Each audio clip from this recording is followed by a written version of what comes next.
14ನೇ ಕೊಪ್ಪಳ ಜಿಲ್ಲಾ ಕನ್ನಡ ಸಾಹಿತ್ಯ ಸಮ್ಮೇಳನದ ಅಧ್ಯಕ್ಷರಾಗಿ ಆಯ್ಕೆಯಾಗಿರುವ ಶ್ರೀ ಶೇಖರಗೌಡ ಮಾಲಿಪಾಟೀಲ್ ಗುಮಗೇರಿಯವರು ನಮ್ಮ ವಾಹಿನಿಯೊಡನೆ ತಮ್ಮ ಮನದಾಳದ ಮಾತುಗಳನ್ನು ಹಂಚಿಕೊಂಡರು. ಇದೇ ವೇಳೆ ಮಾತನಾಡಿದ ಅವರು, ಇದೇ ತಿಂಗಳು ದಿನಾಂಕ 25 ಮತ್ತು 26ರಂದು ಕುಷ್ಟಗಿ ತಾಲೂಕಿನ ಹಿರೇಮನ್ನಾಪುರ ಗ್ರಾಮದಲ್ಲಿ ನಡೆಯಲಿರುವ ಕೊಪ್ಪಳ ಜಿಲ್ಲಾ ಕನ್ನಡ ಸಾಹಿತ್ಯ ಸಮ್ಮೇಳನಕ್ಕೆ ಜಿಲ್ಲೆಯ ಎಲ್ಲಾ ಕನ್ನಡ ಮನಸ್ಸುಗಳು, ಕನ್ನಡ ಅಭಿಮಾನಿಗಳು ಭಾಗವಹಿಸಿ ಕನ್ನಡಾಭಿಮಾನವನ್ನು ಮೆರೆಯಬೇಕು ಹಾಗೂ ಯಶಸ್ವಿಗೊಳಿಸಬೇಕೆಂದು ಹೇಳಿದರು. ಇದೇ ವೇಳೆ ಕುಷ್ಟಗಿ ತಾಲೂಕಾ ಕನ್ನಡ ಸಾಹಿತ್ಯ ಪರಿಷತ್ತಿನ ಅಧ್ಯಕ್ಷರಾದ ಲೆಂಕೆಪ್ಪ ವಾಲಿಕಾರ್ ಅವರು ಉಪಸ್ಥಿತರಿದ್ದರು. ಅವರ ಮನದಾಳದ ಮಾತುಗಳನ್ನು ಎಲ್ಲರೂ ಕೇಳೋಣ ಬನ್ನಿ. Reporter Bhimasenarao Kulkarni, GM news, Kushtagi. ಕನ್ನಡವೇ ಸತ್ಯ, ಕನ್ನಡವೇ ನಿತ್ಯ ಎಂಬ ಕವಿ ರಾಷ್ಟ್ರಕವಿ ಕುವೆಂಪುರವರ ಕವಿವಾಣಿಯನ್ನ ಇವತ್ತು ಸಾಯಂಕಾಲದ ಸಂದರ್ಭದಲ್ಲಿ ಸ್ಮರಣೆ ಮಾಡ್ತಾ ಕೊಪ್ಪಳ ಜಿಲ್ಲಾ 14ನೇ ಕನ್ನಡ ಸಾಹಿತ್ಯ ಸಮ್ಮೇಳನ ಕೊಪ್ಪಳ ಜಿಲ್ಲೆಯ ಕುಷ್ಟಗಿ ತಾಲೂಕಿನ ನಮ್ಮ ಹಿರೇಮನ್ನಾಪುರ ಗ್ರಾಮದಲ್ಲಿ ಜರುಗುತ್ತಾ ಇದೆ. ಆ ನಿಮಿತ್ತ ಕೊಪ್ಪಳ ಜಿಲ್ಲೆಯ 14ನೇ ಕನ್ನಡ ಸಾಹಿತ್ಯ ಸಮ್ಮೇಳನದ ಸರ್ವಾಧ್ಯಕ್ಷರಾಗಿ ಸನ್ಮಾನ್ಯ ಶ್ರೀ ಶೇಖರಗೌಡ ಮಾಲಿಪಾಟೀಲ್ ಹಿರಿಯ ಸಾಹಿತಿಗಳು, ಕಸಾಪದ ಜಿಲ್ಲಾ ಅಧ್ಯಕ್ಷರಾಗಿ 2 ಅವಧಿಗೆ ಕಾರ್ಯನಿರ್ವಹಿಸಿರ್ತಕ್ಕಂಥವರು, ಕೇಂದ್ರ ಕಸಾಪದ ಸಂಘ ಸಂಸ್ಥೆಗಳ ಪ್ರತಿನಿಧಿಗಳಾಗಿ ಕಾರ್ಯನಿರ್ವಹಿಸಿರ್ತಕ್ಕಂಥವರು, ಸಹಕಾರಿ ಕ್ಷೇತ್ರದಲ್ಲಿ ಸಾಕಷ್ಟು ಅಗಾಧವಾದ ಒಂದು ತಮ್ಮ ಕರ್ತವ್ಯವನ್ನು ನಿಭಾಯಿಸಿ ಸೇವೆಯನ್ನು ನಿಭಾಯಿಸಿ ರಾಜ್ಯ ಸಹಕಾರ ಮಹಾಮಂಡಳದ ಅಧ್ಯಕ್ಷರಾಗಿಯೂ ಕೂಡ ಕಾರ್ಯವನ್ನು ನಿರ್ವಹಿಸಿರ್ತಕ್ಕಂಥವರು, ಸಹಕಾರ ರತ್ನ ಪ್ರಶಸ್ತಿಯನ್ನು ಪಡೆದಿರ್ತಕ್ಕಂಥವರು, ಗೌರವ ಡಾಕ್ಟರೇಟ್ ಪದವಿಯನ್ನು ಪಡೆದಿರ್ತಕ್ಕಂಥವರು.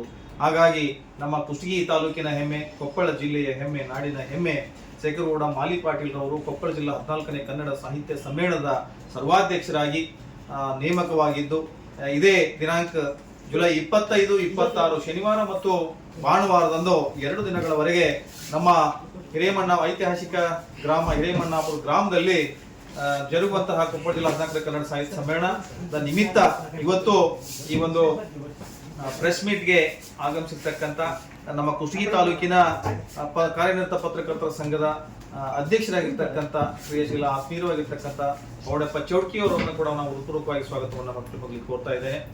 ಜಿಲ್ಲಾ ಕಸಾಪದ ಹಿರಿಯರು, ಜಿಲ್ಲಾ ಕಾರ್ಯನಿರತ ಪತ್ರಕರ್ತರ ಸಂಘದ ಪದಾಧಿಕಾರಿಗಳು ಆಗಿರ್ತಕ್ಕಂಥ ಸನ್ಮಾನ್ಯ ಶ್ರೀ ಕಾರ್ಯದರ್ಶಿಗಳಾಗಿರ್ತಕ್ಕಂಥ ರವೀಂದ್ರ ಬಾಕ್ಳೆ ಅವರನ್ನು ಕೂಡ ನಾನು ಈ ಒಂದು ಪ್ರೆಸ್ ಮೀಟ್ ಸಭೆಗೆ ಹೃತ್ಪೂರ್ವಕ ಸ್ವಾಗತವನ್ನು ಕೋರ್ತೇನೆ.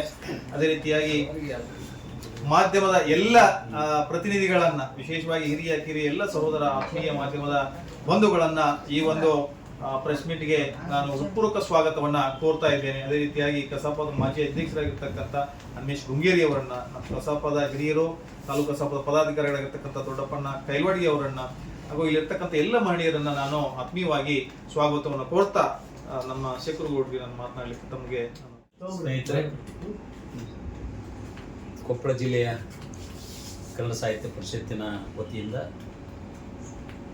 ನಮ್ಮ ತಾಲೂಕಿನ ಹಿರೇಮನ್ನಾಪುರ ಗ್ರಾಮದಲ್ಲಿ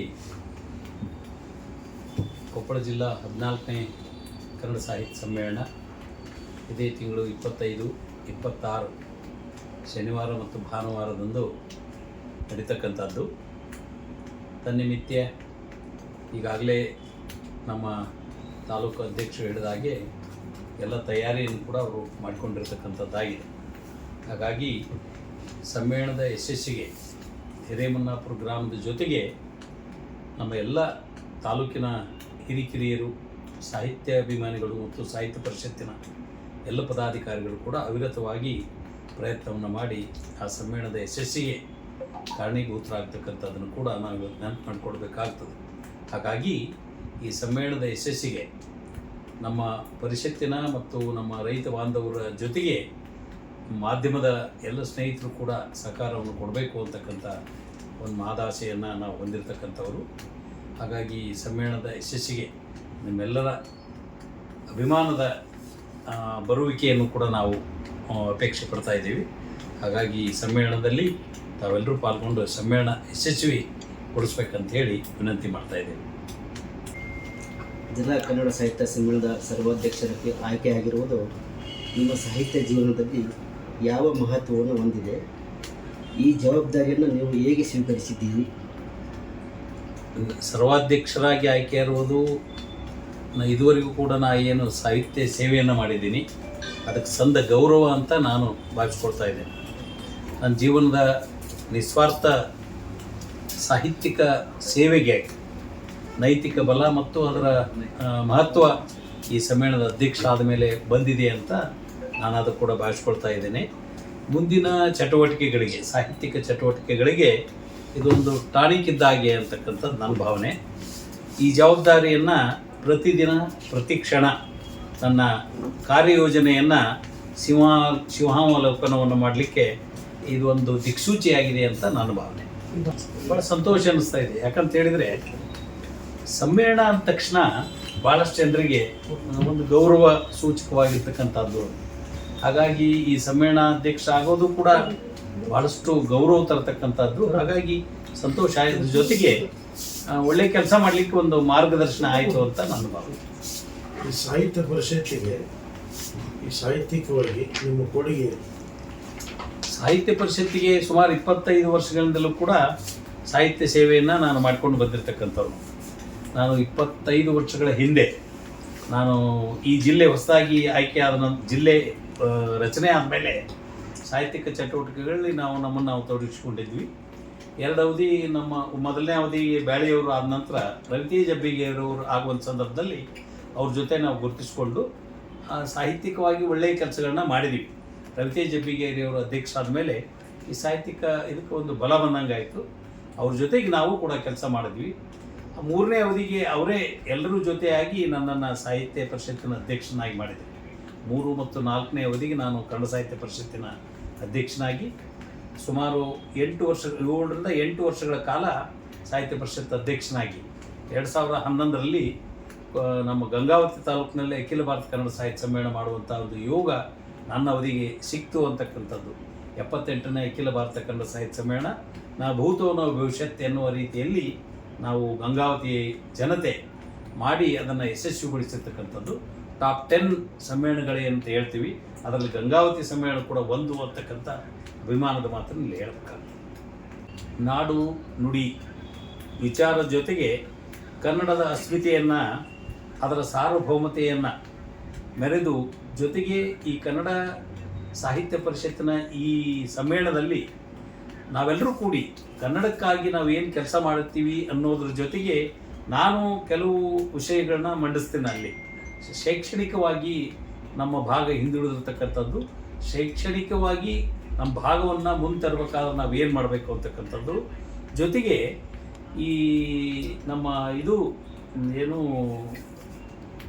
ಹೈಕೋರ್ಟು ಒಂದು ನಿರ್ಣಯ ಕೈಗೊಂಡಿತು 2008ರಲ್ಲಿ, ನಿಮ್ಗೆ ಗೊತ್ತಿರ್ಬೋದು. ಈ ಶೈಕ್ಷಣಿಕ ರಂಗದಲ್ಲಿ ಅದನ್ನು 1ನೇ ಕ್ಲಾಸ್ನಿಂದ 5ನೇ ಕ್ಲಾಸ್ನವರೆಗೆ ಪಾಲಕರ ಜವಾಬ್ದಾರಿ ಬಿಟ್ಟಿತ್ತದು. ಕನ್ನಡ ಮಾಧ್ಯಮನ ಅಂತೇಳಿ ಇವರು ಸರ್ಕಾರ ಮಾಡಿದರೂ ಕೂಡ ಏನು ಹೈಕೋರ್ಟು ನಮ್ಮ ಪಾಲಕರ ವಿಷಯಕ್ಕೆ ಬಿಟ್ಟದ ಮೇಲೆ ಭಾಳಷ್ಟು ಬದಲಾವಣೆಗಳಾಗಲಿಕ್ಕತ್ತೇವೆ. ಹಾಗಾಗಿ ಕನ್ನಡದ ಅಸ್ಮಿತೆಯನ್ನು ಪ್ರಶ್ನೆ ಮಾಡುವ ಹಾಗೆ ಆಗಿದೆ. ಹಾಗಾಗಿ ನಾವು ಅವ್ರಿಗೆ ಯಾರಿಗೂ ಫೋರ್ಸ್ ಮಾಡುವ ಆಗಿಲ್ಲ, ಕೋರ್ಟ್ ತೀರ್ಮಾನ ಆಗಿದೆ. ಹಾಗಾಗಿ ಕನ್ನಡತನವನ್ನು ಬೆಳೆಸಲಿಕ್ಕೆ ನಾವೆಲ್ಲರೂ ಕೂಡ ಕನ್ನಡಕ್ಕಾಗಿ ಹೋರಾಡ್ತಕ್ಕಂಥ, ಕನ್ನಡಿಗರ ಮನಸ್ಸನ್ನು ಗೆಲ್ತಕ್ಕಂಥ ಒಂದು ಪ್ರಯತ್ನವನ್ನು ನಾವು ಮಾಡಬೇಕಾಗಿದೆ. ಆ ನಿಟ್ಟಿನಲ್ಲಿ ಭಾಷೆಯ ಬೆಳವಣಿಗೆ, ಅದರಿಂದ ಎದುರಿಸ್ತಕ್ಕಂಥ ಸಮಸ್ಯೆಗಳನ್ನು ಕೂಡ ನಾವು ಆಲೋಚನೆ ಮಾಡಿ ಸರ್ಕಾರದ ಜೊತೆಗೆ ನಾವು ಕೂಡ ಕೈ ಜೋಡಿಸ್ಬೇಕಾಗ್ತದೆ, ಸಾರ್ವಜನಿಕರು ಕೂಡ. ಹಾಗಾಗಿ ಕನ್ನಡತನವನ್ನು ಬೆಳೆಸ್ತಕ್ಕಂಥದಕ್ಕೆ ನಾವು ಎಲ್ಲರೂ ಕೂಡ ಸಪೋರ್ಟ್ ಮಾಡಬೇಕಾಗ್ತದೆ. ಇಂಗ್ಲೀಷ್ ಪ್ರಭಾವ ಹೆಚ್ಚುತ್ತಿರುವ ಸಂದರ್ಭದಲ್ಲಿ ಕನ್ನಡದ ಭವಿಷ್ಯದ ಬಗ್ಗೆ ನೀವು ಆಶಾವಾದಿಗಳೇ? 100ಕ್ಕೆ 100ರಷ್ಟು. ಯಾಕಂತ ಹೇಳಿದರೆ ಈ ಇಂಗ್ಲೀಷ್ ಬೆಳವಣಿಗೆ, ನಾವು ಇಂಗ್ಲೀಷ್ ಬಗ್ಗೆ ಒಂದು ಸಬ್ಜೆಕ್ಟಾಗಿ ತಗೊಳ್ಳೋದನ್ನು ಮಾಧ್ಯಮ, ಕನ್ನಡ ಮಾಧ್ಯಮದಲ್ಲಿ ಇವತ್ತು ಒಬ್ಬೊಬ್ಬ ಇತಿಹಾಸ ತೆಗೆದು ನೋಡ್ರಿ ನೀವು, ಕನ್ನಡ ಮಾಧ್ಯಮದಲ್ಲಿ ಓದಿರ್ತಕ್ಕಂಥವ್ರು DC ಆಗಿದ್ದಾರೆ, AC ದೊಡ್ಡ ದೊಡ್ಡ ಸಾಹಿತಿಗಳಾಗಿದ್ದಾರೆ, ಎಂಜಿನಿಯರ್ಸ್ ಆಗಿದ್ದಾರೆ. ಇವರೆಲ್ಲ ಕನ್ನಡ ಮಾಧ್ಯಮದಲ್ಲಿ ಓದಿರ್ತಕ್ಕಂಥವ್ರು. ಕುವೆಂಪುಲಿಂದ ಹಿಡಿದು ವಿಶ್ವೇಶ್ವರಯ್ಯನವರಾಗಿರ್ಬೋದು, ಇವರೆಲ್ಲರೂ ಕನ್ನಡ ಮಾಧ್ಯಮದಲ್ಲಿ ಓದಿ ದೊಡ್ಡ ದೊಡ್ಡ ಹುದ್ದೆಗಳಿಗೆ ಹೋಗಿರ್ತಕ್ಕಂಥವ್ರು. ಹಾಗಾಗಿ ಕನ್ನಡ ಮಾಧ್ಯಮದಲ್ಲಿ ಓದೋರು ನಾವು ಕೀಳು ಅಂತಕ್ಕಂಥ ಭಾವನೆ ಸಲ್ಲದು. ಅದನ್ನು ನಾವೆಲ್ಲರೂ ಕೂಡ ಆ ಜನರಿಗೆ ತಿಳುವಳಿಕೆ ಕೊಡ್ತಕ್ಕಂಥದ್ದು ಆಗಬೇಕು. ಅಂದಾಗ ಮಾತ್ರ ನಮ್ಮ ಈ ಕನ್ನಡತನ ಉಳಿತದ ಅಂತ ನನ್ನ ಭಾವನೆ. ಈ ರಾಜ್ಯದಲ್ಲಿ ಅಲ್ಲಲ್ಲಿ ಇವತ್ತು ಕನ್ನಡ ಶಾಲೆಗಳನ್ನು ಮುಗಿಸ್ತಾ ಇದ್ದಾರೆ, ಅದರ ಬಗ್ಗೆ ನಿಮ್ಮ ಅಭಿಪ್ರಾಯಗಳು? ನಾನು ಅದಕ್ಕಾಗಿ ಮೊನ್ನೆ ಒಂದು ಪತ್ರಿಕೆಯಲ್ಲಿ ನೋಡಿದೆ, ಕನ್ನಡ ಶಾಲೆಗಳು ಈಗ ಸುಮಾರು 66,000 ವಿದ್ಯಾರ್ಥಿಗಳು ಕನ್ನಡ ಶಾಲೆಯಲ್ಲಿ ಈ ಕಡಿಮೆ ಆಗಿದೆ ವಿದ್ಯಾರ್ಥಿಗಳ ಸಂಖ್ಯೆ. ಕನ್ನಡ ಶಾಲೆಗಳಲ್ಲಿ ಓದ್ತಕ್ಕಂಥ ಸಂಖ್ಯೆ ಭಾಳಷ್ಟು ಕಡಿಮೆ ಆಗಿರೋದ್ರಿಂದ 66,000 ವಿದ್ಯಾರ್ಥಿಗಳ ಸಂಖ್ಯೆ ಕಡಿತಗೊಂಡಿದೆ. ಅಂಕಿಅಂಶಗಳ ಪ್ರಕಾರ ಶೂನ್ಯ ಶಾಲೆಗಳ ಸಂಖ್ಯೆ ಹೆಚ್ಚಾಗಿದೆ. 270ರಿಂದ ಪ್ರಸಕ್ತ ಸಾಲಿಗೆ 104ಕ್ಕೆ ಕುಸಿತೈತದೆ. ಸುಮಾರು 308 ಶಿಕ್ಷಕರು ವಿದ್ಯಾರ್ಥಿಗಳೇ ಇಲ್ಲದ ಶಾಲೆಯಲ್ಲಿ ಕೆಲಸ ಮಾಡಬೇಕಾಗಿದೆ. ಅದರ ಜೊತೆಗೆ ರಾಜ್ಯದಲ್ಲಿ 2025-26ನೇ ಸಾಲಿನಲ್ಲಿ 675 ಸರ್ಕಾರಿ ಶಾಲೆಗಳು ಬಾಗಿಲು ಹಾಕಿರ್ತಕ್ಕಂಥದ್ದನ್ನು ನಾವು ಗಮನಿಸಿದ್ದೀವಿ. ಪತ್ರಿಕೆಗಳಲ್ಲಿ ಬಂದದ್ದಿದೆ. ಇದು ಮೊನ್ನೆ ಒಂದು ಪತ್ರಿಕೆಯಲ್ಲಿ ನೋಡಿದೆ ನಾನು. 100ಕ್ಕೂ ಅಧಿಕ ಹೊಸದಾಗಿ ಖಾಸಗಿ ಶಾಲೆಗಳು ತಲೆ ಎತ್ತವೆ. ಅಂದರೆ ಸರ್ಕಾರಿ ಶಾಲೆಗಳು ಮುಚ್ಚುವಂಥ ಸಂದರ್ಭ ಇಡೀ ನಮ್ಮ ರಾಜ್ಯದಷ್ಟೇ ಅಲ್ಲದೆ ಇಡೀ ದೇಶದ ಸಮಸ್ಯೆ ಇದು. ಸರ್ಕಾರಿ ಶಾಲೆಗಳು ಮುಚ್ಚುವಂಥ ಸಂದರ್ಭದಲ್ಲಿ ಪ್ರತಿ ವರ್ಷ 100ಕ್ಕೂ ಹೆಚ್ಚು ಇಂಗ್ಲೀಷ್ ಮಾಧ್ಯಮದ ಶಾಲೆಗಳು ಹುಟ್ಟುತ್ತವೆ. ಅಂದರೆ ಇದರ ಅರ್ಥ ನಾವು ಜನ ಮಾರು ಹೋಗ್ತಕ್ಕಂಥದ್ದು ಆಗ್ತದೆ. ಜನರು ಇಂಗ್ಲೀಷ್ ಮಾಧ್ಯಮ ಬೇಕು, ಅದೊಂದು ದೊಡ್ಡ ಗುಲ್ಲು ಎತ್ತಿದೆ. ಈಗ ಅದನ್ನು ಕಡಿಮೆ ಮಾಡ್ತಕ್ಕಂಥ ದೃಷ್ಟಿಯಲ್ಲಿ ಸರ್ಕಾರ ಕೂಡ ಭಾಳಷ್ಟು ಗಂಭೀರವಾಗಿ ಇದನ್ನು ಆಲೋಚನೆ ಮಾಡಬೇಕಾಗಿದೆ. ಯಾಕಂದ್ರೆ ಸರ್ಕಾರಿ ಶಾಲೆಗಳ ಅಂದ ತಕ್ಷಣ ಗ್ರಾಮೀಣ ಪ್ರದೇಶದಲ್ಲಿ ಮಾತ್ರ ಹೆಚ್ಚಾಗಿ ಸರ್ಕಾರಿ ಶಾಲೆಗಳು ಉಳಿದಾವೆ. ಈಗ ಅಲ್ಲಿಯ ಶಿಕ್ಷಣವನ್ನು ವೈಜ್ಞಾನಿಕ ದೃಷ್ಟಿ ಇಟ್ಕೊಂಡು ಆ ಶಿಕ್ಷಣವನ್ನು ಬೆಳೆಸಬೇಕಾಗಿದೆ. ಅಲ್ರಿ ಅದೇ ಶಿಕ್ಷಕರೇ ಇಂಗ್ಲೀಷ್ ಮೀಡಿಯಂನಲ್ಲಿ ಓದಿಸ್ತಾರೆ. ನಮ್ಮ ಕನ್ನಡ ಮಾಧ್ಯಮ ಇದರಲ್ಲಿ ಈಗ 1ರಿಂದ 5 ಕೂಡ ಇಂಗ್ಲೀಷ್ ಮೀಡಿಯಂ ಬಂದ್ಬಿಟ್ಟದೆ. ಮಾಡ್ಬೋದು, ನಾವು ಬೇಡ ಅಂತ ಏನಿಲ್ಲ. ಆದರೆ ಅವರಿಗೆ ವೈಜ್ಞಾನಿಕ ರೀತಿಯಲ್ಲಿ ತರಬೇತಿಯನ್ನು ಕೊಟ್ಟು ಅವ್ರನ್ನ ಬೆಳೆಸಬೇಕಾಗಿದೆ. ಅಂದಾಗ ಮಾತ್ರ ನಾವು ಸರ್ಕಾರಿ ಶಾಲೆಗಳಿಗೆ ನೋಡಿ, ಸರ್ಕಾರ ಎಷ್ಟು ಸೌಲಭ್ಯ ಕೊಡ್ತಾ ಇದೆ ಬಡ ವಿದ್ಯಾರ್ಥಿಗಳಿಗೆ. ಹಾಸ್ಟೆಲ್ ಸೌಲಭ್ಯಗಳು, ಉಚಿತವಾಗಿ ಈ ಬಸ್ಸಿನ ಪ್ರಯಾಣವನ್ನು ಕೂಡ ಉಚಿತವಾಗಿ ಕೊಡ್ತಕ್ಕಂಥ ಅನೌನ್ಸನ್ನು ಮಾನ್ಯ ಮುಖ್ಯಮಂತ್ರಿಗಳು ಮಾಡಿದ್ದಾರೆ. ಅಂದರೆ ಇದರ ಅರ್ಥ ಸರ್ಕಾರಿ ಶಾಲೆಗಳಿಗೆ ಹೆಚ್ಚು ಒತ್ತು ಕೊಡ್ತಕ್ಕಂಥದ್ದು ಸರ್ಕಾರದ ಕೆಲಸ ಅಂತ ನಮ್ಮ ಭಾವನೆ. ಬರೀ ಸರ್ಕಾರದ ಮೇಲೇ ನಾವು ಹೇಳೋದಕ್ಕಿಂತನೂ ಸಾರ್ವಜನಿಕವಾಗಿಯೂ ಕೂಡ ನಾವು ಜನರಿಗೆ ಈ ಪ್ರಜ್ಞೆಯನ್ನು ಮೂಡಿಸ್ಬೇಕಾಗಿದೆ. ನಾವು ಇವತ್ತು ಕನ್ನಡತನವನ್ನು ಬೆಳೆಸ್ತಕ್ಕಂಥ ಒಂದು ಪ್ರಜ್ಞೆಯನ್ನು ಮೂಡಿಸ್ಬೇಕಾಗಿದೆ ಸರ್. ಇದ್ರ ಜೊತೆಗೆ ಈಗ ಶಿಕ್ಷಕರ ಕೊರತೆ ಕಡಿಮೆ ಇದೆ ಸರ್ ಎಲ್ಲ ಶಾಲೆಗಳಲ್ಲಿ. ಅದರೊಳಗೆ ಹಳ್ಳಿಗಳಲ್ಲಿ ಕನ್ನಡ ಕಲಿಯೋರು ಜಾಸ್ತಿ ಇದ್ದಾರೆ ವಿದ್ಯಾರ್ಥಿಗಳು. ಆದರೆ ಅಲ್ಲಿ ಶಿಕ್ಷಕರ ಕೊರತೆ ಇರೋದ್ರಿಂದ ಅತಿಥಿ ಶಿಕ್ಷಕರು ಕೂಡ ನೇಮಕ ಆಗಿಲ್ಲ ಈ ವರ್ಷ. ಸ್ವಲ್ಪ ತಾವು ಅದ್ರ ಬಗ್ಗೆ ಏನಾದರೂ ಗಮನ ತಗೊಂಡ್ರೆ ಇನ್ನೂ ವಿದ್ಯಾರ್ಥಿಗಳು ಹೆಚ್ಚಿಗೆ ಶಾಲೆ ಬರ್ಬೋದು ಅಂತ. ನಿನ್ನೆ KDP ಸಭೆಯಲ್ಲೂ ಕೂಡ ಅದು ಚರ್ಚೆ ಆಯಿತು. ಹೌದು ಸರ್, ನಾನು ಕೂಡ ಆ ಸಭೆಯಲ್ಲಿ ಪಾಲ್ಗೊಂಡಿದ್ದೆ. ಶಿಕ್ಷಕರ ಕೊರತೆ ಇದೆ, ಅದಕ್ಕಾಗಿ ಸರ್ಕಾರ ಅತಿಥಿ ಶಿಕ್ಷಕರನ್ನ ನೇಮಕ ಮಾಡಿಕೊಳ್ತಕ್ಕಂಥ ಕೆಲಸವನ್ನು ಮಾಡ್ತಾ ಇದೆ. ಇನ್ನು 100 ಜನ ಶಿಕ್ಷಕರು ಬರಬೇಕಾಗಿದೆ ನಮ್ಮ ತಾಲೂಕಿಗೆ. ಅದರಲ್ಲೂ ವಿಶೇಷವಾಗಿ ನಮ್ಮ ತಾಲೂಕಿನಲ್ಲಿ ಈಗ ಸರ್ಕಾರ ಮೊನ್ನೆ ಒಂದು ಆದೇಶ ಮಾಡಿದೆ. ಈ ವರ್ಷ ಹೆಚ್ಚು ಶಿಕ್ಷಕರ ಜೊತೆಗೆ ಯಾವ್ಯಾವ ಇಲಾಖೆಯಲ್ಲಿ ಖಾಲಿ ಇರ್ತಕ್ಕಂಥ ಹುದ್ದೆಗಳನ್ನ ಭರ್ತಿ ಮಾಡಬೇಕು ಅಂತಕ್ಕಂಥ ನಿರ್ಣಯವನ್ನು ಸರ್ಕಾರ ತೆಗೆದುಕೊಂಡು ಈಗಾಗಲೇ ಆ ಪ್ರಕ್ರಿಯೆಗಳು ಪ್ರಾರಂಭ ಆಗಿದೆ. ಹಾಗಾಗಿ ಮುಂದಿನ ದಿನಗಳಲ್ಲಿ ಆ ತೊಂದರೆ ಕಡಿಮೆ ಆಗಬಹುದು ಅಂತ ನನ್ನ ಭಾವನೆ. ಸರ್, ತಾವು ಕನ್ನಡ ಸಾಹಿತ್ಯ ಪರಿಷತ್ ರಾಜ್ಯಾಧ್ಯಕ್ಷ ಸ್ಥಾನಕ್ಕೆ ಸ್ಪರ್ಧೆ ಮಾಡಿದ್ವಿ, ಈಗ ಮತ್ತೆ ಒಳ್ಳೆ ಸ್ಪರ್ಧೆ ಮಾಡ್ತಾರೆ? ಅದು ಇನ್ನೂ ಆಲೋಚನೆ ಮಾಡಬೇಕಾಗಿದೆ. ಯಾಕಂದರೆ ನಮ್ಮದೇ ಆಗಿರ್ತಕ್ಕಂಥ ನನಗೆ ಸಪೋರ್ಟ್ ಮಾಡಿರ್ತಕ್ಕ ಕಳೆದ ಬಾರಿ ನಾನು ಸೋತಂಥ ಸಂದರ್ಭದಲ್ಲಿ ನನಗೆ ಸಪೋರ್ಟ್ ಮಾಡಿರ್ತಕ್ಕಂಥ ಭಾಳಷ್ಟು ಜನ ಹಿರಿಯರು ಒಂದು ಸಭೆ ಮಾಡೋಣ ಅಂತಕ್ಕಂಥ ಒಂದು ಮಾತು ಹೇಳಿದ್ದಾರೆ. ಆ ಸಭೆಯಲ್ಲಿ ಅವ್ರು ಏನು ತೀರ್ಮಾನ ತಗೊತಾರೆ ಅದಕ್ಕೆ ನಾವು ಬದ್ಧರಿರಬೇಕಾಗ್ತದೆ. ಯಾಕಂದರೆ ನಮ್ಮೆಲ್ಲರ ಒಂದು ಗುಂಪಿನ ಒಂದು ಗೌರವದ ಪ್ರಶ್ನೆ.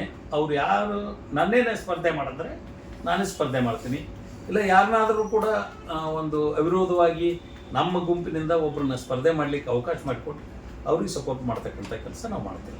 ನೀವು ಈಗ ಸಮ್ಮೇಳನ ಸರ್ವಾಧ್ಯಕ್ಷ, ಕೊಪ್ಪಳ ಜಿಲ್ಲಾ ಸರ್ವಾಧ್ಯಕ್ಷರ ಆಯ್ಕೆ ಇತ್ತು. ಈ ಕನ್ನಡಕ್ಕಾಗಿ ಮುಂದಿನ ನಿಮ್ಮ ಕನಸುಗಳು, ಆಕಾಂಕ್ಷೆಗಳು ಯಾವುವು? ಈಗ ಹೇಳಿದ್ವಲ್ಲ, ಇದುವರೆಗೂ ಕೂಡ ನಮ್ಮ ಕನ್ನಡಕ್ಕಾಗಿ ಹೋರಾಡ್ತಕ್ಕಂಥ ಸಂಘಟನೆಗಳು ಭಾಳಷ್ಟಿವೆ. ಅವುಗಳ ಜೊತೆ ಸರ್ಕಾರದ ಜೊತೆ ನಾವು ಮತ್ತು ಕನ್ನಡ ಪರ ಸಂಘಟನೆಯವರು ಕನ್ನಡದ ಅಸ್ಮಿತೆಯನ್ನು ಬೆಳೆಸಲಿಕ್ಕೆ ನಾವೆಲ್ಲರೂ ಕೂಡ ಪ್ರಯತ್ನ ಮಾಡಬೇಕು ಅಂತಕ್ಕಂಥ ಮಾತನ್ನು ಈ ಹಿಂದೆನೂ ಕೂಡ ಹೇಳಿದ್ದೆ ನಾನು. ಆ ಭಾಷೆಯ ಬೆಳವಣಿಗೆಗೆ ಎದುರಾಗಿರ್ತಕ್ಕಂಥ ಸವಾಲುಗಳನ್ನ ನಮ್ಮ ಕನ್ನಡ ಮನಸ್ಸುಗಳು ಆಯಾ ಕಾಲಘಟ್ಟದಲ್ಲಿ ಸಂದರ್ಭೋಚಿತವಾಗಿ ಎದುರಿಸಿ ಜಾಗೃತಿ ಮೂಡಿಸ್ತಕ್ಕಂಥ ಒಂದು ಕೆಲಸವನ್ನು ನಾವು ಮಾಡಬೇಕಾಗಿದೆ. ಆತಂಕ ಪಡುವಂಥ ಅಗತ್ಯ ಇಲ್ಲ. ಜಗತ್ತಿರುವವರೆಗೆ ನಮ್ಮ ಕನ್ನಡ ಭಾಷೆ ಇರ್ತದೆ, ಅದು ನಮ್ಮ ಒಂದು ಸದಾ ಜೀವಂತವಾಗಿ ಇರ್ತದೆ ಅಂತ ಅಭಿಮಾನದ ಮಾತನ್ನು ನಾವು ಇಟ್ಕೊಳ್ಬೇಕಾಗ್ತದೆ. ಯಾಕಂದ್ರೆ ಈ ದೇಶದಲ್ಲಿ ನಮ್ಮ 2500 ವರ್ಷಗಳ ಇತಿಹಾಸ ಐತೆ ನಮ್ಮ ಕನ್ನಡಕ್ಕೆ. ಹಾಗಾಗಿ ನಾವು ಆತಂಕ ಪಡುವಂಥದ್ದೇನಿಲ್ಲ. ನಾವು ಕನ್ನಡದ ಕೆಲಸವನ್ನು ಕನ್ನಡದ ಕಟ್ಟಾಳುಗಳಾಗಿ ಮುಂದುವರ್ಸ್ಕೊಂಡು ಹೋಗಬೇಕು ಅಂತಕ್ಕಂಥದ್ದು ನನ್ನ ಅಭಿಪ್ರಾಯ. ಸರ್, ತಮ್ಮ ಸಾಹಿತ್ಯಿಕ ಕೃಷಿ ಬಗ್ಗೆ ಹೇಳಿ. ನಾನು ನಿಮಗೆ ಹೇಳಿದ ಹಾಗೆ ಈ 43 ವರ್ಷಗಳ ಹಿಂದೆ ನಾನೊಂದು ಕಾದಂಬರಿ ಬರೆದೆ. ಅವಾಗ ಇನ್ನೂ ನಾನು ವಿದ್ಯಾರ್ಥಿ ದಶೆಯಲ್ಲಿ ಇದ್ದಂಥ ಸಂದರ್ಭದಲ್ಲಿ. ಈಗ ಅದನ್ನು ಮರುಮುದ್ರಣವನ್ನು ಕೂಡ ಮೊನ್ನೆ ನಮ್ಮ ಸ್ನೇಹಿತರ ಒತ್ತಾಯದ ಮೇರೆಗೆ ಮರುಮುದ್ರಣ ಮಾಡ್ತಾ ಇದ್ದೀವಿ. ಸುಮಾರು ನಾನು ಬೇರೆ ಬೇರೆ ದೇಶಗಳಿಗೆ ಸಾಹಿತ್ಯಿಕ ಮತ್ತು ಸಹಕಾರ ಅಧ್ಯಯನ ಪ್ರವಾಸ ಮಾಡಿದ ಸಂದರ್ಭದಲ್ಲಿ ಆಯಾ ದೇಶದಲ್ಲಿರ್ತಕ್ಕಂಥ ಕೃಷಿ ಸಹಕಾರ ಈ ಅಧ್ಯಯನ ಪ್ರವಾಸದ ಕೃತಿಗಳನ್ನ ಸುಮಾರು 4 ಕೃತಿಗಳನ್ನ ಮಾಡಿದ್ದೇನೆ. ಚೈನಾ ಅಧ್ಯಯನ ಪ್ರವಾಸ, ಇಸ್ರೇಲ್ ಅಧ್ಯಯನ ಪ್ರವಾಸ, ದಕ್ಷಿಣ ಆಫ್ರಿಕಾ ಅಧ್ಯಯನ ಪ್ರವಾಸ ಮತ್ತು ಯುರೋಪ್ ದೇಶಗಳಿಗೆ ಹೋಗಿರ್ತಕ್ಕಂಥ ಅಧ್ಯಯನ ಪ್ರವಾಸದ ಪುಸ್ತಕಗಳನ್ನ ನಾನು ಬರೆದಿದ್ದೀನಿ. ತ್ರಿಶಂಕು ಅಂತಕ್ಕಂಥ ಒಂದು ಕಾದಂಬರಿಯನ್ನು ಕೂಡ ನಾನು ಬರೆದಿರ್ತಕ್ಕಂಥದ್ದು. ಜೊತೆಗೆ ಸಹಕಾರಿಗಳ ಜೊತೆ ಸಮಾಲೋಚನೆ ಅಂತಕ್ಕಂಥ ಒಂದು ಪುಸ್ತಕವನ್ನು ಕೂಡ ಈ ಸಹಕಾರ ಕ್ಷೇತ್ರಕ್ಕೆ ಸಂಬಂಧಪಟ್ಟಂಥ ಒಂದು ಪುಸ್ತಕವನ್ನು ರಚನೆ ಮಾಡಿದ್ದೀನಿ. ಒಟ್ಟು 6 ಕೃತಿಗಳು ನಮ್ಮಿಂದ ಹೊರಗೆ ಬಂದಿದ್ದರ್ತಕ್ಕಂಥದ್ದು. 2ನೇ ಮುದ್ರಣಗೊಂಡಿರ್ತಕ್ಕಂಥ ಕಾದಂಬರಿ ನಾಳೆ ನಮ್ಮ ಸಮ್ಮೇಳನದಲ್ಲಿ ಬಿಡುಗಡೆ ಮಾಡ್ತಕ್ಕಂಥದ್ದಿದೆ.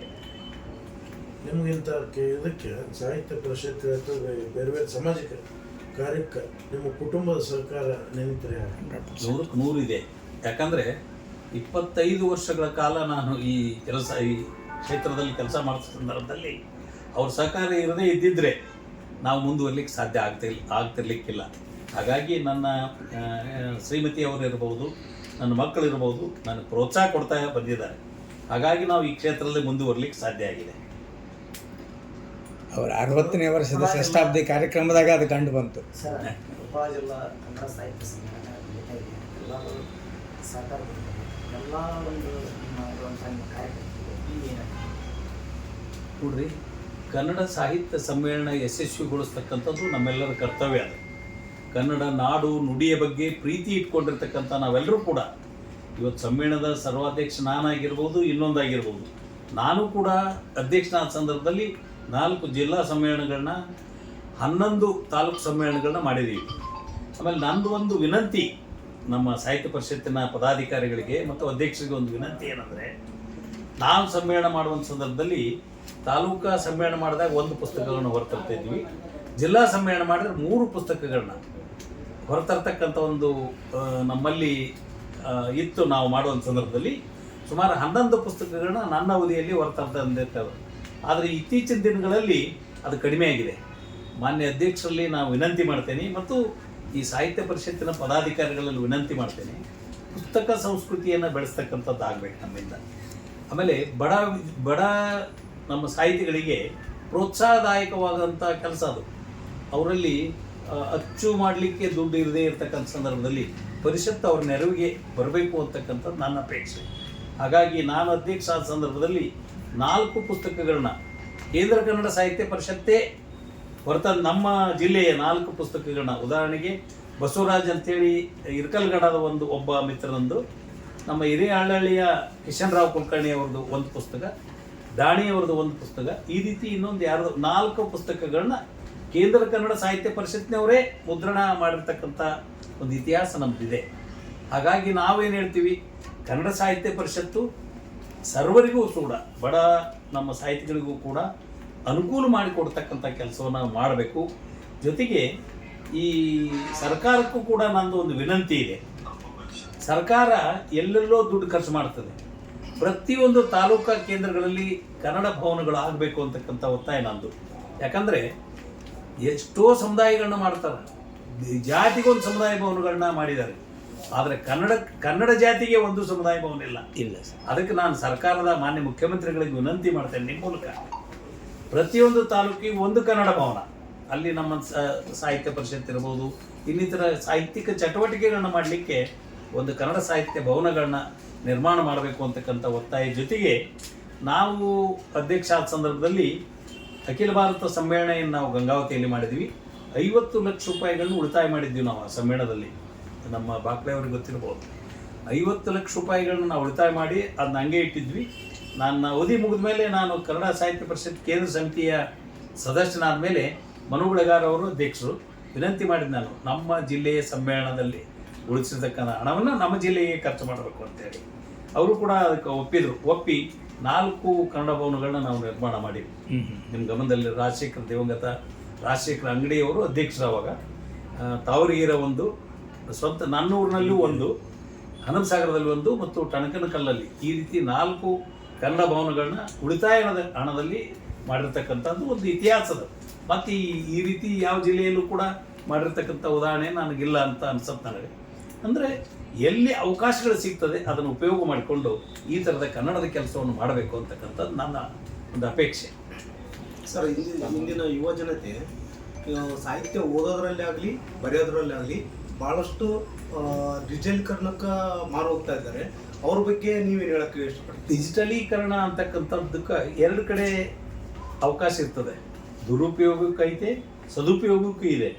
ಡಿಜಿಟಲ್ ಯುಗದಲ್ಲಿ ನಾವು ಹಿಂದಕ್ಕೆ ಪುಸ್ತಕಗಳನ್ನ ಹುಡುಕಿ ತರಬೇಕಾಗ್ತಿತ್ತು. ಈಗಿಲ್ಲ, ಇವ್ರ ಕೈಯಲ್ಲೇ ಡಿಜಿಟಲೀಕರಣದಲ್ಲಿ ನಿಮ್ಗೆ ಏನು ಬೇಕು ಅದು ನಿಮ್ಮ ಈ ವ್ಯವಸ್ಥೆಯಲ್ಲಿ ಸಿಗ್ತದೆ. ಅವ್ರಿಗೆ ವಿನಂತಿ ಮಾಡ್ತೇವೆ, ಸಾಹಿತ್ಯಿಕವಾಗಿ ಇರ್ತಕ್ಕಂಥದ್ದನ್ನು ಸದುಪಯೋಗ ಮಾಡಿಕೊಂಡು ಯುವಕರು ಮುಂದೆ ಬರಬೇಕು ಅಂತಕ್ಕಂಥದ್ದು ನನ್ನ ಒಂದು ಆಸೆ. ಆ ಯುವಕರಲ್ಲಿ ಸ್ವಲ್ಪ ಆಸಕ್ತಿ ಕಡಿಮೆ ಇದೆ ನಾನು ಗಮನಿಸಿದಂಗೆ. ಈ ಹಿಂದೇನು ಓದುವುದ್ರ ಜೊತೆಗೆ ಪುಸ್ತಕ ಓದುವ ಸಂಸ್ಕೃತಿ ಅಂತೂ ಕಡಿಮೆ ಆಗಿಬಿಟ್ಟತ್ತೆ ಈಗ. ಆದಾಗ್ಯೂ ಕೂಡ ಬರಿತಕ್ಕಂಥ ಪ್ರವೃತ್ತಿ, ಯಾರು ಪುಸ್ತಕಗಳನ್ನ ಈ ಇತಿಹಾಸವನ್ನು ಯಾರು ತಿಳ್ಕೊಂಡಾರ ಅವರು ಇತಿಹಾಸನ ಸೃಷ್ಟಿ ಮಾಡ್ಬೋದು. ಇತಿಹಾಸನೇ ಗೊತ್ತಿಲ್ಲ ಅಂದ್ರೆ ಅವರು ಇತಿಹಾಸ ಸೃಷ್ಟಿ ಮಾಡ್ಲಿಕ್ಕೆ ಸಾಧ್ಯ. ಹಾಗಾಗಿ ಯುವಕರಲ್ಲಿ ಒಂದು ವಿನಂತಿ ಮಾಡ್ತೀವಿ ನಾವು, ಯುವಕರು ಕೂಡ ಸಾಹಿತ್ಯಿಕವಾಗಿ ಮುಂದೆ ಬರಬೇಕು.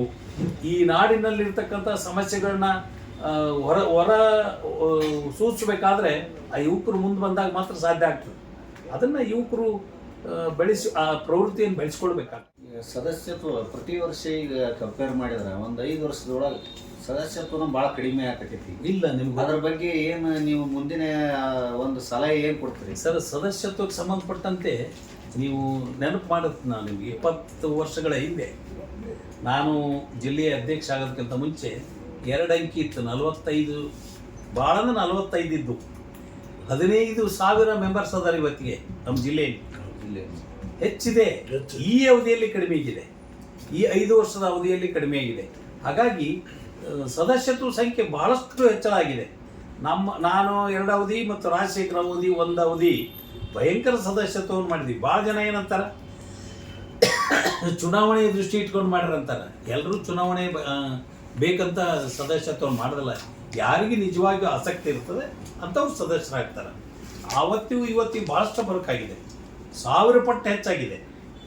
ಹಾಗಾಗಿ ಸದಸ್ಯತ್ವಕ್ಕೆ ತೊಂದರೆ ಇಲ್ಲ. ಎಲ್ಲರೂ ಕನ್ನಡ ತಿಳ್ಕೊಂಡಿರ್ತಕ್ಕಂಥವ್ರು, ಕನ್ನಡ ಬರುವಂಥವರು ಕನ್ನಡಿಗರು ಸದಸ್ಯತ್ವವನ್ನು ಪಡಲಿಕ್ಕೆ ಯಾವುದೇ ಅಭ್ಯಂತರ ಇಲ್ಲ. ಕಾಯಿ ಅಂತೆ ಇವತ್ತು ಸಾಕಷ್ಟು ಕಾದಂಬರಿ ಬರೀಬೇಕಾಗ್ತದೆ. ಕಾದಂಬರಿಗಳನ್ನ, ಕಥೆಗಳನ್ನು ಬರೆಯುವಂಥ ಸಾಕಷ್ಟು ಯುವಕರು ಇರ್ಬೋದು, ಹಿರಿಯರು ಯಾರ್ಯಾರು ಅವ್ರಿಗೆ ಯಾವ ರೀತಿ ನಾನು ಹೇಳಿದೆ ಈ ಮಾತನ್ನು ಮೊದಲೇ.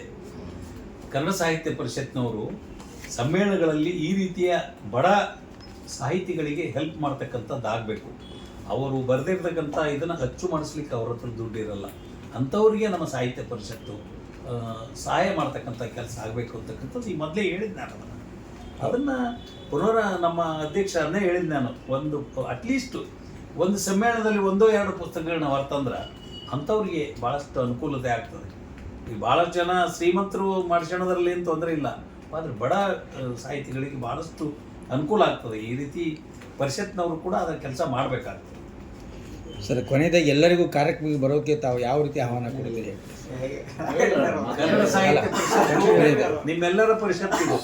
ಹಾಗಾಗಿ ಕನ್ನಡ ಸಾಹಿತ್ಯ ಪರಿಷತ್ ಈ ಸಮ್ಮೇಳನದಲ್ಲಿ ಎಲ್ಲ ಕನ್ನಡಿಗರು, ರೈತ ಬಾಂಧವರು, ವಿದ್ಯಾರ್ಥಿಗಳು, ನಮ್ಮ ಸಾಹಿತಿಗಳು ಎಲ್ಲರೂ ಕೂಡಿ, ಪತ್ರಕರ್ತ ಸ್ನೇಹಿತರು ಕೂಡ ನೀವೆಲ್ಲ ಬಂದು ಕಾರ್ಯಕ್ರಮ ಯಶಸ್ವಿ ಮಾಡಬೇಕಂತೇಳಿ ನಿಮ್ಮೆಲ್ಲರಿಗೂ ಮನವಿ ಮಾಡ್ತಾ ಇದ್ದೇನೆ. Okay, thank you. ಕೊಪ್ಪಳ ಜಿಲ್ಲೆಯ ಯುವ ಸಾಹಿತಿಗಳಿಗೆ ನೀವು ನೀಡಲು ಬಯಸುವ 3 ಪ್ರಮುಖ ಸಲಹೆಗಳು ಯಾವುವು? ಒಂದನೇದ್ದು ಸಾಹಿತ್ಯಿಕ ಚಟುವಟಿಕೆಗಳನ್ನ ಅವ್ರು ಬೆಳೆಸ್ಕೊಳ್ಬೇಕು. ಎರಡನೇದ್ದು ಡಿಜಿಟಲ್ ಯುಗದಲ್ಲಿ ಅವರಿಗೆ ಸಾಹಿತ್ಯ ಚಟುವಟಿಕೆಯನ್ನು ಬೆಳೆಸಿಕೊಳ್ಳೋದ್ರಲ್ಲಿ ಯಾವುದೇ ತೊಂದರೆ ಇಲ್ಲ. ಅದನ್ನು ಬೆಳೆಸ್ಕೊಳ್ತಕ್ಕಂಥ ಪ್ರವೃತ್ತಿಯನ್ನು ಅವರು ಮನಗೊಳಿಸಬೇಕು. ಮತ್ತು ಈ ನಾಡಿನ ಸೇವೆಗಾಗಿ ನಮ್ಮನ್ನು ನಾವು ತೊಡಗಿಸ್ಕೊಳ್ತಕ್ಕಂಥ ಶಕ್ತಿಯನ್ನು ಅವ್ರು ಬೆಳೆಸ್ಕೊಳ್ಬೇಕಾಗ್ತದೆ. ಈ 3 ಅಂಶಗಳು ನಮ್ಮ ಯುವಕರಲ್ಲಿ ಬಂದಾಗ ಈ ನಮ್ಮ ಕನ್ನಡ ನಾಡು ನುಡಿ ಬೆಳಕಿಗೆ ಬರ್ಲಿಕ್ಕೆ ಸಾಧ್ಯ ಆಗ್ತದೆ. ಕನ್ನಡ ಸಾಹಿತ್ಯವನ್ನು ನಮ್ದೊಂದು ಪ್ರಶ್ನೆ ಹೇಳಿ. ಎಲ್ಲೋ ಒಂದು ಕಡೆ ಈ ಕನ್ನಡ ಸಾಹಿತ್ಯ ಪರಿಷತ್ ಅನ್ನೋದು ಒಂದು ರಾಜಕೀಯ ರಂಗವಾಗಿ ಬದಲಾಗುತ್ತದೆ ಆಗ್ತಾ ಇದೆ ಅಂತಕ್ಕಂಥ ಒಂದು ಕಳವಳ ಇದೆ ಒಂದು ಕನ್ನಡದ ಮನಸ್ಸುಗಳ ವಲಯದಲ್ಲಿ. ಅದ್ರ ಬಗ್ಗೆ ನಿಮ್ಮ ಹೆಂಗೆ ಯಾವ ರೀತಿ ಹೇಳ್ತೀರಿ ನೀವು ಅದನ್ನ? ಈಗ ಕೆಲವೊಬ್ರು ಈಗ ಇವ್ರು ಕಾಂಗ್ರೆಸ್ನವರಪ್ಪ, ಇವ್ರು BJP ಅವರಪ್ಪ, ಇವ್ರು JDSನವರಪ್ಪ ಅಂತ ಈ ತರ ಅವ್ರ ಮನಸ್ಸ ಒಂದು ಬೇರೆ ರೀತಿಯಿಂದ ಥಿಂಕ್ ಮಾಡೋ ಲೆವೆಲಿಗೆ ಬಂದ್ಬಿಟ್ಟಾರೆ. ಸದಸ್ಯರು ಕೂಡ ರಾಜಕೀಯ ಅಂತ ತಿಳ್ಕೊಳಕ್ಕೆ ನಿಮ್ಮ ಸಲಹೆ ಏನು? ಒಂದು, ಈಗ ನಾನು ಕೂಡ ಒಬ್ಬ ರಾಜಕಾರಣಿ, ನಾನು ಯಾವುದೇ ಪಕ್ಷದಲ್ಲಿ ಇರ್ಬೋದು. ಕನ್ನಡ ಸಾಹಿತ್ಯ ಪರಿಷತ್ ಯಾವ ಪಕ್ಷಕ್ಕೂ ಯಾವ ವ್ಯಕ್ತಿಗೂ ಸಂಬಂಧ ಇರದೇ ಇರತಕ್ಕಂಥದ್ದು. ಉದಾಹರಣೆಗೆ ನಮ್ಮ ಅಖಿಲ ಭಾರತ ಕನ್ನಡ ಸಾಹಿತ್ಯ ಸಮ್ಮೇಳನಗಳಲ್ಲಿ H. ವಿಶ್ವನಾಥ್ ಅಂತೇಳಿ ಎಕ್ಸ್ ಮಿನಿಸ್ಟರ್ ಅವರು, ನಿಮ್ಗೆ ಗೊತ್ತಿರ್ಬೋದು, ಶಿಕ್ಷಣ ಮಂತ್ರಿಗಳಾಗಿ ಒಳ್ಳೆ ಕೆಲಸ ಮಾಡಿರ್ತಕ್ಕಂಥ H. ವಿಶ್ವನಾಥ್ರವರು ಪ್ರತಿ ಸಮ್ಮೇಳನಗಳಲ್ಲಿ ಒಬ್ಬ ಪ್ರೇಕ್ಷಕರಾಗಿ ಬಂದು ಮುಂದೆ ಕುಂತು ಸಮ್ಮೇಳನ ನೋಡಿ ಹೋಗ್ತಾರೆ. ಅವರಿಗೆ ರಾಜಕಾರಣ ಅಂತೇಳಿ ನಾವು ಅವ್ರಿಗೆ ಹಣೆಪಟ್ಟಿ ಕಟ್ಟಲಿಕ್ಕೆ ಆಗಲ್ಲ. ಯಾರಿಗೆ ಸಾಹಿತ್ಯದಲ್ಲಿ ಆಸಕ್ತಿ ಇರ್ತದೆ, ಯಾಕೆ ರಾಜಕಾರಣಿಗಳಿಗೆ ಸಾಹಿತ್ಯ ಆಸಕ್ತಿ ಇದ್ರು ಬರಬಾರ್ದ? ಎಂತೆಂಥವ್ರು ರಾಜಕಾರಣಿಗಳು ಸಾಹಿತ್ಯಿಕವಾಗಿ ಗುರುತಿಸ್ಕೊಂಡಿರ್ತಕ್ಕಂಥವ್ರು ಅದಾರ. ಸುದರ್ಶನ್ ಅಂತಕ್ಕಂಥವ್ರು ಇರ್ಬೋದು, ಕೃಷ್ಣ ಅಂತಕ್ಕಂಥ ಒಬ್ರು ಸ್ಪೀಕರ್ ಇದ್ರು, ನಿಮ್ಗೆ ಗೊತ್ತಿರ್ಬೋದು, ಅವರು, H. ವಿಶ್ವನಾಥ್ನಂಥವ್ರು, ಇಂಥವ್ರು ಬಹಳಷ್ಟು ಜನ ಸಾಹಿತ್ಯಿಕ ಆಸಕ್ತಿ ಇರ್ತಕ್ಕಂಥ ರಾಜಕಾರಣಿಗಳು ಇದ್ದಾರೆ. ಅವ್ರಿಗೆ ಹಣೆಪಟ್ಟಿ ಹಚ್ಚಲಿಕ್ಕೆ ಆಗಲ್ಲ. ಸಾಹಿತ್ಯಿಕವಾಗಿ ಯಾರಾದರೂ ಸಾಹಿತ್ಯ ಸೇವೆ ಮಾಡ್ಬೋದು, ರಾಜಕಾರಣಿಗಳು ಮಾಡಬಾರ್ದಂತ ಏನಿಲ್ಲ, ಮಾಡ್ಬೋದು. ನಾನು ಕೂಡ ಒಬ್ಬ ರಾಜಕಾರಣಿ ಆದರೂ ಕೂಡ ಸಾಹಿತ್ಯಿಕವಾಗಿ ನಾನು ಗುರುತಿಸ್ಕೊಂಡಿದ್ದೀನಿ. ಅದನ್ನ ಅವರವರ ಭಾವಕ್ಕೆ ತಕ್ಕಂತೆ ಇರ್ತದೆ. ಬಹಳ ಜನರು ಅದನ್ನ ಆ ತರ ಬಿಂಬಿಸ್ತಂಥವ್ರು ಇದ್ದಾರೆ ಈ ಕಾಲದಲ್ಲಿ. ಈ ಸಾಹಿತ್ಯ ಕ್ಷೇತ್ರದಲ್ಲಿ ರಾಜಕೀಯ ಅನ್ನೋದು ಇದರಲ್ಲಿ ಮಾತು ಬರೋದಿಲ್ಲ, ಬರಬಾರದು, ಅವಶ್ಯಕತೆ ಇಲ್ಲ. ಯಾಕಂದ್ರೆ ಇದು ಕನ್ನಡ ನಾಡು ನುಡಿ, ಇದ್ರ ಬಗ್ಗೆ ತಿಳ್ಕೊಂಡಿರ್ತಕ್ಕಂಥವ್ರು ಯಾರು ರಾಜಕೀಯ ಮಾಡಲ್ಲ. ರಾಜಕೀಯ ಹೊರಗಿಟ್ಟು ನಾವು ಇಲ್ಲಿ ಬರ್ಬೇಕು. ಕನ್ನಡ ಸಾಹಿತ್ಯ ಪರಿಷತ್ ಅಭಿವೃದ್ಧಿಗೊಳ್ಳಲು ನಿಮ್ಮ ಮುಂದಿನ ಸವಾಲುಗಳು ಯಾವ? ನಾನು ಅದನ್ನೇ ಹೇಳಿದೆ, ಕನ್ನಡ ಸಾಹಿತ್ಯ ಪರಿಷತ್ ಈಗ 5 ವರ್ಷಗಳಿಂದ ಈಚೆಗೆ ಕನ್ನಡ ಸಾಹಿತ್ಯ ಪರಿಷತ್ತು ಯಾಕೋ ತನ್ನ ಕೆಲಸವನ್ನು ಮಾಡದೆ ಸ್ಥಗಿತಗೊಂಡಿದೆ ಅಂತ ನನ್ನ ಅಭಿಪ್ರಾಯ. ಇಲ್ಲಿ ಕನ್ನಡ ಸಾಹಿತ್ಯ ಪರಿಷತ್ತನ್ನು ಬೆಳೆಸಬೇಕಾದಾಗ ಈಗ ನೋಡಿ, ಈ ಚುನಾವಣೆ ಬಂದ ತಕ್ಷಣ ಎದ್ದು ಕೂತು ಬಿಡ್ತಾರೆ ಸಾಹಿತಿಗಳು. ಇನ್ನೇನು ಚುನಾವಣೆ ಬಂತು ಅಂತ ನವೆಂಬರ್ನಲ್ಲಿ ಚುನಾವಣೆ ಬರ್ತಕ್ಕಂಥದ್ದು, ಈಗಾಗಲೇ 5-6 ಅಭ್ಯರ್ಥಿಗಳು ಸ್ಪರ್ಧಾ ಕಣದಲ್ಲಿದ್ದಾರೆ. ಈ ಏನು ಆಸಕ್ತಿ ಇದೆ, ಕೊನೆಯವರೆಗೂ ಆಸಕ್ತಿಯನ್ನು ಉಳಿಸ್ಕೊಂಡು ಹೋಗ್ಬೇಕು. ಕಳೆದ ಬಾರಿ ಜೋಶಿ ಅವರು ಚುನಾವಣೆ ಸಂದರ್ಭದಲ್ಲಿ ಭಾರಿ ಜೋರಾಗಿ ಓಡಾಡಿದ್ರು, ಗೆದ್ದ ತಕ್ಷಣ ಅದಕ್ಕೊಂದು ಬೇರೆ ಅರ್ಥ ಬರುವ ಹಾಗೆ ಅಲ್ಲ. ಅದನ್ನೇ ನಾನು ಹೇಳೋದು, ಪಾರ್ಟಿ ಬೇಡ ಇದರಲ್ಲಿ. ಯಾವ ಪಾರ್ಟಿಯಲ್ಲಿ ಇದ್ರು ಕನ್ನಡ ಕೆಲಸ ಮಾಡುವ ಸಂದರ್ಭದಲ್ಲಿ ಪಕ್ಷ ಬರಬಾರ್ದು. ನನ್ನ ಅಭಿಪ್ರಾಯ, ಯಾವತ್ತೂ ಕೂಡ ನಿಮ್ಮ ಪಕ್ಷ ಹೊರಗಿಟ್ಟು ನಾವು ಇಲ್ಲಿ ಬಂದು ಕೆಲಸ ಮಾಡ್ಬೇಕು. ಪಕ್ಷ ಇಲ್ಲಿ ತರಬಾರ್ದು. ನಾವು ಹೊರಗೆ ಮಾಡ್ರಿ. ನೀವು ಕಾಂಗ್ರೆಸ್ ಇದೆ, BJP ಇದೆ, JDS ಇದೆ, ಇಲ್ಲಿ ಬಂದಾಗ ನಾವೆಲ್ಲರೂ ಕನ್ನಡಿಗರು. ಆ ಭಾವನೆ ಇಟ್ಕೊಂಡಾಗ ಪರಿಸ್ಥಿತಿ ಬೆಳೀತದೆ, ಪರಿಶುದ್ಧವಾಗಿ ಬೆಳೀತದೆ. ಸಾಹಿತ್ಯ ಪಯಣ ಹೇಗೆ ಆರಂಭವಾಯಿತು? ನಿಮ್ಮ ಬರವಣಿಗೆಗೆ ಪ್ರೇರಣೆ ನೀಡಿದ ವ್ಯಕ್ತಿಗಳು ಮತ್ತು ಕೃತಿಗಳು ಯಾವುವು? ನಾನು ಹೇಳಿದೆ, ನನ್ನ ಸಾಹಿತ್ಯ ಪಯಣ ವಿದ್ಯಾರ್ಥಿ ದಶೆಯಲ್ಲಿ ನನ್ನ ಪಯಣ ಪ್ರಾರಂಭ ಆಯಿತು. ನಾನು 1983ರಲ್ಲಿ ನನ್ನ ಪ್ರಥಮ ಕಾದಂಬರಿ ತ್ರಿಶಂಕು ಬರೆದು ಅದನ್ನು ಪ್ರಿಂಟ್ ಸಹಿತ ಮಾಡಿರ್ತಕ್ಕಂಥದ್ದು 45 ವರ್ಷಗಳ ಹಿಂದಿನ ಆಗಿರ್ತಕ್ಕಂಥದ್ದು. ಅದು ಮುಂದೆ ನಾನು ಸಾಹಿತ್ಯಿಕವಾಗಿ ನಮ್ಮ ಹನುಮೇಶ್ ಗುಮ್ಮಗೇರಿಯವರು ಹೆಚ್ಚು ನನಗೆ ಪ್ರೋತ್ಸಾಹವನ್ನು ನೀಡಿರ್ತಕ್ಕಂಥದ್ದು. ಆ ಸಂದರ್ಭದಲ್ಲಿ ಅವ್ರ ನೇತೃತ್ವದಲ್ಲಿರ್ತಕ್ಕಂಥ ಸ್ನೇಹಿತರು ಸೇರಿ, ಇಲ್ಲ ನೀವು ಕನ್ನಡ ಸಾಹಿತ್ಯ ಪರಿಷತ್ನಲ್ಲಿ ಬರಬೇಕು, ನಿಮ್ಮ ಅದಾದ ನಂತರ ನಾನು ಸ್ವಲ್ಪ ದಿನ ಅದ್ರ ಬಗ್ಗೆ ಲೇಖನಗಳನ್ನ ಬರಿತಿದ್ದೆ. ಅವಾಗ ಮೊದಲು ಈ ಪುಸ್ತಕ ಪ್ರಿಂಟ್ ಮಾಡಿದ ಮೇಲೆ ಲೇಖನಗಳನ್ನ ಬರಿತಿದ್ದೀವಿ, ನಾಟಕದ ವಿಮರ್ಶೆಗಳನ್ನ ಮಾಡ್ತಿದ್ವಿ. ಆದರೆ ಇತ್ತೀಚಿನ ಸುಮಾರು ಒಂದು 2008ರಿಂದ ಈಚೆಗೆ 5 ಪುಸ್ತಕಗಳನ್ನ ಹೊರತಂದೀವಿ ನಾವು. ಅಂದರೆ ನಾನು ಹೆಚ್ಚಾಗಿ ಇದೇನು ವಿದೇಶಿ ಪ್ರಯಾಣದ ಕಲ್ಪನೆಗಳನ್ನ ಇಟ್ಕೊಂಡು ಬರೀತಕ್ಕಂಥದ್ದು. ಆ ದೇಶದಲ್ಲಿರ್ತಕ್ಕಂಥ ಪರಿಸ್ಥಿತಿಯನ್ನು ನಮ್ಮ ಕನ್ನಡಿಗರಿಗೆ ಕೂಡ ಅದನ್ನು ಕೊಡಬೇಕು ಅಂತಕ್ಕಂಥ ದೃಷ್ಟಿಯಿಂದ ಸುಮಾರು 5 ಪುಸ್ತಕಗಳನ್ನ ಬಂದಿವಿ. ಮುಂದಾದರೂ ಕೂಡ ನಾವು ಸಾಹಿತ್ಯಿಕವಾಗಿ ನಾವು ಆಸಕ್ತಿ ಇಟ್ಕೊಂಡೇ ಇರ್ತೀವಿ. ಯಾಕಂದರೆ ಒಂದು ಸರಿ ನಮ್ಮ ಆಸಕ್ತಿ ಕಡಿಮೆ ಆತಂದ್ರೆ ಮುಂದೆ ಅದನ್ನೇನು ಮಾಡಲಿಕ್ಕಾಗಲ್ಲ. ಅದನ್ನು ಬೆಳೆಸ್ಕೊಂಡು ಹೋಗ್ತಕ್ಕಂಥದಕ್ಕೆ ನಾವು ಬದ್ಧರಾಗಿದ್ದೀವಿ. ಕನ್ನಡ ಸಾಹಿತ್ಯ ಪರಿಷತ್ತು ಗ್ರಾಮ ಮಟ್ಟದಲ್ಲಿ ಇನ್ನಷ್ಟು ಪರಿಣಾಮಕಾರಿಯಾಗಲು ಹಾಂ, ನಿಮ್ಮ ಸಲಹೆಗಳೇನು? ಕನ್ನಡ ಸಾಹಿತ್ಯ ಪರಿಷತ್ತು ಗ್ರಾಮ ಮಟ್ಟದಲ್ಲಿ ಸರಿಯಾಗಿರ್ಬೇಕಂತ ಈಗ ಸರ್ಕಾರ ನಮ್ಮ ಕನ್ನಡ ಸಾಹಿತ್ಯ ಪರಿಷತ್ತು ಹೋಬಳಿ ಘಟಕಗಳನ್ನು ಕೂಡ ಮಾಡಿದೆ. ನಿಮ್ಮ ಗಮನದಲ್ಲಿರಲಿ, ಹೋಬಳಿ ಘಟಕಗಳನ್ನ ಮಾಡಿದ ಉದ್ದೇಶನೇ ಗ್ರಾಮೀಣ ಪ್ರದೇಶಗಳಲ್ಲಿ ಕನ್ನಡವನ್ನು ಬೆಳೆಸಬೇಕು ಅಂತೇಳಿ ಪರಿಷತ್ತು ಕೂಡ ಘಟಕಗಳನ್ನ ಮಾಡಿದೆ. ಗ್ರಾಮ ಘಟಕಗಳನ್ನ ಮಾಡಿಲ್ಲ, ಯಾಕಂದರೆ ವ್ಯಾಪ್ತಿ ದೊಡ್ಡದಾಗ್ತದೆ ಇದು. ಹಾಗಾಗಿ ಹೋಬಳಿ, ತಾಲೂಕಾ, ಜಿಲ್ಲಾ ಮತ್ತು ರಾಜ್ಯ ಈ ರೀತಿ 4 ಭಾಗಗಳಾಗಿ ವಿಂಗಡಣೆ ಮಾಡಿದೆ. ಗ್ರಾಮೀಣ ಪ್ರದೇಶದಲ್ಲಿ ಸಾಹಿತ್ಯಿಕ ವಾತಾವರಣ ಚೆನ್ನಾಗಿರ್ತದೆ ನನ್ನ ಅಭಿಪ್ರಾಯದಲ್ಲಿ. ಈಗ ನೋಡ್ರಿ, ಇದೇ ಹಿರೇಮನ್ನಾಪುರ ಅಂತಕ್ಕಂಥದ್ದು ಗ್ರಾಮ ಬಹಳಷ್ಟು ಸಾಹಿತಿಗಳನ್ನ, ಕಲಾವಿದರುಗಳನ್ನ ಹೊಂದಿರತಕ್ಕಂಥ ಗ್ರಾಮ.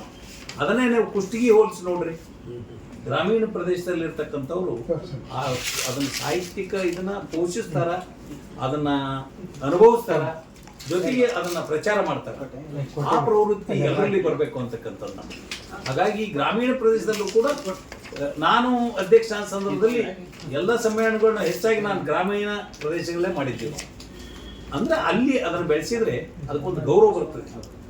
ಇತ್ತೀಚಿನ ಸಾಹಿತ್ಯ ಸಮ್ಮೇಳನಗಳು ಕೇವಲ ಔಪಚಾರಿಕ ಕಾರ್ಯಕ್ರಮಗಳಾಗಿವೆ, ಜನಾಂದೋಲನ ಅವಾಗುತ್ತಿಲ್ಲ. ಯಾಕೆ? ಸಾಹಿತ್ಯ ಪರಿಷತ್ ಈ ಸಮ್ಮೇಳನ ಮಾಡ್ಬೇಕಷ್ಟೇ. ಅದು ಈಗ ಇವ್ರು ಮಾಡಬೇಕಾದಂಥ ಸಂದರ್ಭದಲ್ಲಿ ಸಾಹಿತ್ಯ ಸಮ್ಮೇಳನ ಮಾಡಬೇಕಾದಾಗ ಅವರು ನಾನು ಕರ್ತವ್ಯ ಮಾಡ್ಬೇಕಂತಕ್ಕಂಥ ಇದು ಬರಬಾರ್ದು. ಸಾಹಿತ್ಯಿಕ ವಾತಾವರಣ ಸೃಷ್ಟಿ ಮಾಡಬೇಕು ಅಂತಕ್ಕಂಥ ಭಾವನೆಯಿಂದ ಮಾಡಿದಾಗ ಮಾತ್ರ ಆ ಸಮ್ಮೇಳನಗಳು ಯಶಸ್ವಿಯಾಗ್ತಾವೆ. ಕೆಲವು ಜನರಿಗೆ ಏನೈತೆ, ಪರಿಷತ್ ಅಧ್ಯಕ್ಷ ಏನಪ್ಪ 1-2 ಸಮ್ಮೇಳನ ಮಾಡಿಬಿಟ್ರಾಯ್ತು ಅಂತಕ್ಕಂಥ, ಅದು ಭಾಳ ಕಡಿಮೆ. ಸಾಹಿತ್ಯ ಇವತ್ತು ನೋಡ್ತೀರಿ, ಇವತ್ತು ಪರಿಸ್ಥಿತಿ ಎಲ್ಲಿ ಬಂದಿದೆ ಅಂದರೆ, ಒಂದು ಸಮ್ಮೇಳನ ಮಾಡಬೇಕಾದ್ರೆ 10 ರಿಂದ 15 ಲಕ್ಷ ರೂಪಾಯಿಗಳು ಬೇಕಾಗುತ್ತೆ. ಸಾರ್ವಜನಿಕರು ಕೂಡ ಸರಿಯಾಗಿ ಸ್ಪಂದನೆ ಮಾಡೋದಿಲ್ಲ. ನಿಮಗೆ ಗೊತ್ತಿದೆ, ಪರಿಷತ್ತಿನ ಅಧ್ಯಕ್ಷನಾದವನ ಕತೆ ಹೆಂಗಿರ್ತದೆ ಅಂದರೆ, ನಂದೇ ಒಂದು ಉದಾಹರಣೆ ಹೇಳ್ತೀನಿ. ನಾನು ಪರಿಷತ್ ಅಧ್ಯಕ್ಷನಾದಾಗ ಮನೆಯಲ್ಲಿ ಬೆಳೆದಿರ್ತಕ್ಕಂಥ ದವಸ ಧಾನ್ಯಗಳನ್ನ ಮಾರಿ ಆ ಸಮ್ಮೇಳನಕ್ಕೆ ಖರ್ಚು ಮಾಡಿರ್ತಕ್ಕಂಥ ಹಣವನ್ನ ತುಂಬಿಸಿರ್ತಕ್ಕಂಥ ಉದಾಹರಣೆ. ಹಾಗಾಗಿ ಪರಿಷತ್ ಅಧ್ಯಕ್ಷನಾದವರು ಅವರಿಗೆ ಸಹಾಯ ಮಾಡ್ತಕ್ಕಂಥ ಜನ ಕೂಡ ಇದ್ದಾಗ ಮಾತ್ರ ಇಂಥ ಸಮ್ಮೇಳನಗಳು ಯಶಸ್ವಿಯಾಗ್ತಾವೆ. ಪರಿಷತ್ ಅಧ್ಯಕ್ಷರು ಒಬ್ಬರು ಮಾಸ್ಟ್ರು, ಈ ಮೇಸ್ಟ್ರು ನಾವು ಮಾಡಿದ್ದೀವಿ, ಪಾಪ ಏನಾದರೂ ಹೆಚ್ಚಿನ ದೊಡ್ಡ ಖರ್ಚು ಬಂತಂದ್ರೆ ನಿಭಾಯಿಸ್ತಕ್ಕಂಥ ಶಕ್ತಿ ಅವರಲ್ಲಿ ಇರಲ್ಲ. ಹಾಗಾಗಿ ಸಮ್ಮೇಳನಗಳು ಯಶಸ್ವಿ ಮಾಡಬೇಕಾದ್ರೆ ಅವ್ರ ಕರ್ತವ್ಯದ ಜೊತೆಗೆ ಪರಿಷತ್ತನ್ನು ಬೆಳೆಸ್ಬೇಕಂತ ಉದ್ದೇಶ ಅವ್ರದ್ದು ಇರಬೇಕು. ಅಂದಾಗ ಮಾತ್ರ ಸಮ್ಮೇಳನ ಮಾಡ್ಲಿಕ್ಕೆ ಸಾಧ್ಯ ಆಗ್ತದೆ. ಇರುವ ಭಾಗ್ಯವ ನೆನೆದು ಬಾರಿನೆಂಬುದನ್ನು ಬಿಡು ಹರ್ಷಕ್ಕಿದು ದಾರಿ DVG ಅವರ ಕವಿವಾಣಿಯನ್ನು ಸ್ಮರಣೆ ಮಾಡ್ತಾ, ಜಿಲ್ಲಾ ಕನ್ನಡ ಸಾಹಿತ್ಯ ಪರಿಷತ್ ಕೊಪ್ಪಳ, ತಾಲೂಕು ಕನ್ನಡ ಸಾಹಿತ್ಯ ಪರಿಷತ್ತು ಕುಷ್ಟಗಿ, ಹೋಬಳಿ ಕನ್ನಡ ಸಾಹಿತ್ಯ ಪರಿಷತ್ತು ಹಿರೇಮನ್ನಾಪುರ ಸಹಯೋಗದಲ್ಲಿ ಕೊಪ್ಪಳ ಜಿಲ್ಲಾ 14ನೇ ಕನ್ನಡ ಸಾಹಿತ್ಯ ಸಮ್ಮೇಳನದ ಸರ್ವಾಧ್ಯಕ್ಷರಾಗಿ ಆಯ್ಕೆಯಾಗಿರ್ತಕ್ಕಂಥ ಸನ್ಮಾನ್ಯ ಶ್ರೀ ಶೇಖರಗೌಡ ಮಾಲಿ ಪಾಟೀಲ್ ಹಿರಿಯ ಸಾಹಿತಿಗಳನ್ನ ಇವತ್ತು ನಮ್ಮ ಕುಷ್ಟಗಿ ತಾಲೂಕಿನ ಎಲ್ಲ ಕಾರ್ಯನಿರತ ಪತ್ರಕರ್ತರ, ಮಾಧ್ಯಮದ ಮಿತ್ರರು ಪತ್ರಿಕಾಗೋಷ್ಠಿ ಮುಖಾಂತರ ಸುದ್ದಿಗೋಷ್ಠಿ ಮಾಡಿ ಇವತ್ತು ವಿಚಾರಗಳನ್ನು ಎಲ್ಲರೂ ಚರ್ಚೆ ಮಾಡಿದ್ದೀರಿ. ಸಮ್ಮೇಳನಾಧ್ಯಕ್ಷರ ಒಂದು ಮುಂದಿನ ವಿಚಾರಗಳೇನು, ನಾಡು ನುಡಿಯ ಬಗ್ಗೆ, ನೆಲದ ಬಗ್ಗೆ, ಜಲದ ಬಗ್ಗೆ ಒಂದು ಅಭಿಮಾನದ ಮಾತುಗಳನ್ನು ಹೇಳ್ತಕ್ಕಂಥ ಮಾನ್ಯ ಶೇಖರಗೌಡ ಮಾಲಿ ಪಾಟೀಲ್ ಹಿರಿಯ ಸಾಹಿತಿಗಳಿಗೆ ಮೊದಲಿಗೆ ಅಭಿನಂದನೆಗಳನ್ನು ಸಲ್ಲಿಸ್ತಾ, ಈ ಒಂದು ಸುದ್ದಿಗೋಷ್ಠಿ, ಪತ್ರಿಕಾಗೋಷ್ಠಿ ನೀಡಲಿಕ್ಕೆ ನಮ್ಮ ಕುಷ್ಟಗಿ ತಾಲೂಕಿನ ಎಲ್ಲ ಆತ್ಮೀಯ ಪತ್ರಿಕಾ ಮಾಧ್ಯಮದ ಮಿತ್ರರು ಏನು ಇಲ್ಲಿವರೆಗೆ ಪ್ರಶ್ನೆಗಳನ್ನು ಹೇಳ್ತಾ, ಚರ್ಚೆ ಮಾಡ್ತಾ, ವಿಚಾರಗಳನ್ನು ಹಂಚಿಕೊಂಡಿದ್ದಾರೆ. ಅವರಿಗೆ ಹೃತ್ಪೂರ್ವಕ ಅಭಿನಂದನೆಗಳನ್ನ ನಮ್ಮ ಜಿಲ್ಲಾ ಕನ್ನಡ ಸಾಹಿತ್ಯ ಪರಿಷತ್ತು, ತಾಲೂಕು ಕನ್ನಡ ಸಾಹಿತ್ಯ ಪರಿಷತ್ತು ಸಲ್ಲಿಸ್ತಾ ಇದೆ. ಧನ್ಯವಾದ.